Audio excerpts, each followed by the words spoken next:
আপুনি জানেনে আপোনাৰ পিচিঅ'ডিৰ ফলত হোৱা সমস্যাৰ চিন্তাই আপোনাৰ পিচিঅ'ডিৰ প্ৰব্লেম আৰু বেছি বঢ়াই আছে? নমস্কাৰ, মই ডক্টৰ হৃদয় ডেকা। পিচিঅ'ডিৰ ফলত হোৱা সমস্যা যেনে ওজন বঢ়া, ইৰেগুলাৰ পিৰিয়ডছ, প্ৰেগনেন্সিৰ সমস্যা আৰু কছমেটিক প্ৰব্লেম যেনেকৈ ফেচিয়েল হেয়াৰ আৰু পিম্পলছে আপোনাৰ চিন্তা বঢ়ায় আৰু তাৰ কাৰণে আপুনি ষ্ট্ৰেছড হয়।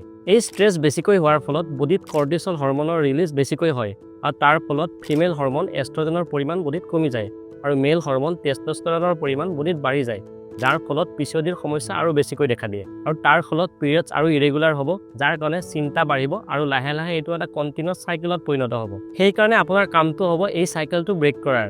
তাৰ কাৰণে আপোনাৰ যদি ওজন বাঢ়িছে, ওজনটো কমাওক আৰু বিশেষকৈ খোৱা লোৱাত ধ্যান দিয়ক। তাৰ কাৰণে আপুনি চেষ্টা কৰক আপোনাৰ প্লেটত মছলাযুক্ত আৰু অইলি ফুডৰ ঠাই যাতে সেউজীয়া শাক পাচলিয়ে লয়। ৰেগুলাৰ 30 মিনিট সময় এক্সাৰচাইজ কৰক আৰু মেডিটেশ্যন কৰক। আৰু যদি আপোনাৰ সমস্যাবোৰ বেছি হৈছে তেতিয়াহ'লে ডক্টৰৰ সহায় লওক আৰু এনেকুৱা ভিডিঅ'বোৰৰ বাবে মোক ফ'ল' কৰক।